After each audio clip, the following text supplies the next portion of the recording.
Well, Under-Secretary of State, thank you very much for talking to Sky News. Can I first of all ask you about some perspective, because you've, as a diplomat, followed and worked on Ukraine for many years under several presidencies. Just put this moment in context for us. How serious is it?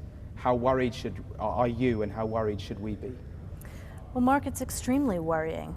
You know, a nation does not deploy 100,000 troops on the border of another nation and put its saboteurs inside the country without some malign and aggressive intent. That is a very expensive and difficult and dangerous operation. So why now? And why now particularly when Russia itself has only half its population vaccinated, when Russians care about taking care of COVID and taking care of their schools and their hospitals and their infrastructure? It makes no sense. Let's talk, you talk about operations within Ukraine. We've heard today that this idea of a false flag operation, Russia looking for a pretext to war. They want an excuse to invade, so you say. Well, this is straight out of the Russian playbook, to try to, through sabotage operations, through false flag operations, through blaming the other guy, to create that pretext, to give an excuse to go in, or to make it look like the Ukrainians were the aggressors, when in fact the first aggression was perhaps even done by Russians against Russians, to blame the Ukrainians. So it's all very dangerous, and the way they operate is very non-transparent. We've had a week of diplomacy. It appears to have gone nowhere.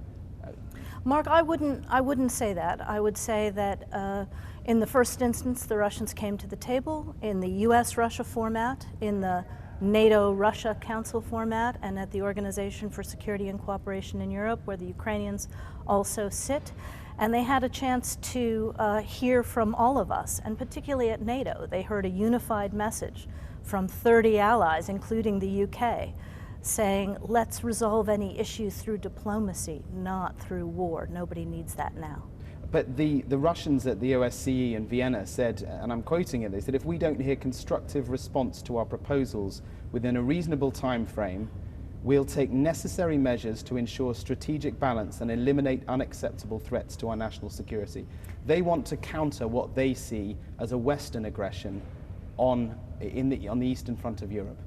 Again, Mark, we put, the US did, NATO did, OSCE partners did, put concrete ideas on the table to address a significant number of the Russians' concerns. We are offering greater military transparency and restraint as long as it's reciprocal. Our exercises can get smaller if theirs do.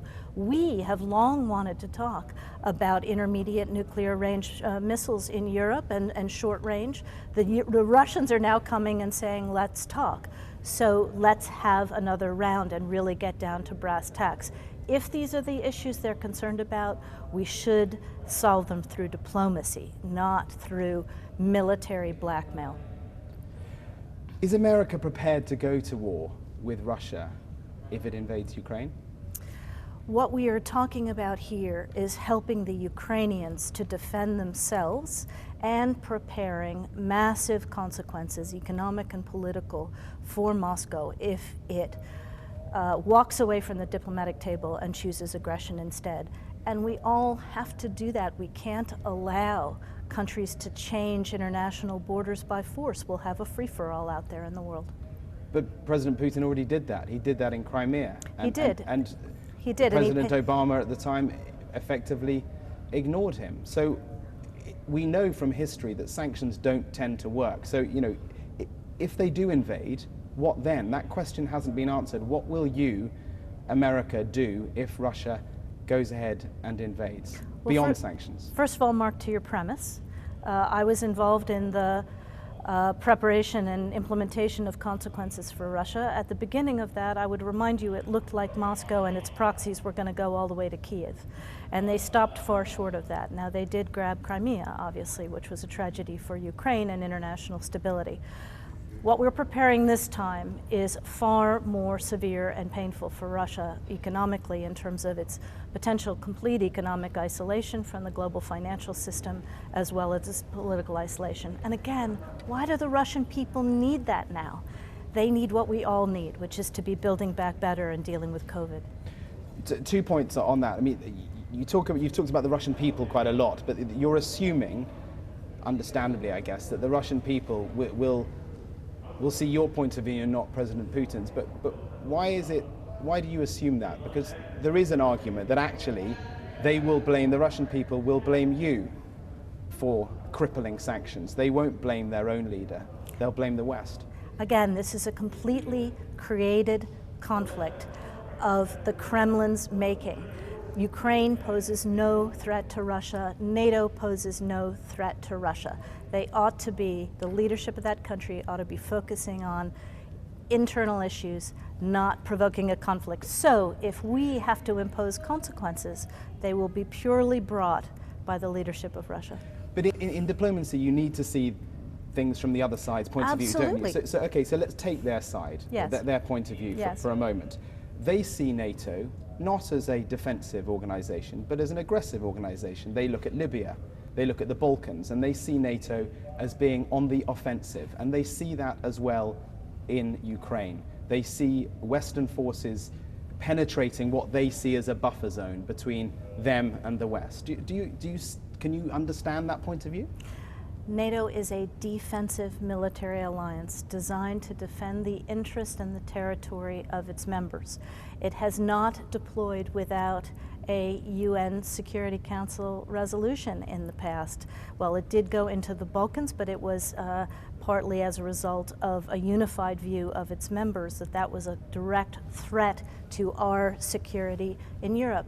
NATO has no gripes with Russia unless Russia is coming for us. We've lived side by side since the end of the Cold War, some 30 years. In fact, NATO never even put its own forces in the new member states until after Russia invaded Ukraine and Donbass. So Russia has created and gotten exactly the result that it says it doesn't want because of its own aggressive actions. So it needs to think about that before it moves this time.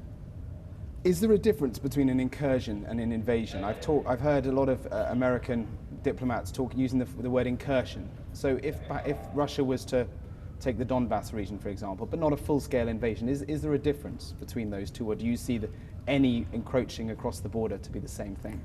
Further territorial aggression against Ukraine, further efforts that would destabilize a democratically elected government. Any of these sabotage plots brought to Ukraine by Russia are aggressive, are destabilizing, and will result in firm and swift action from us.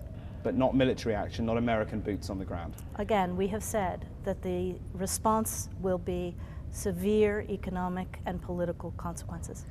And finally, is this the most worried you've been about a region you've watched for so many years?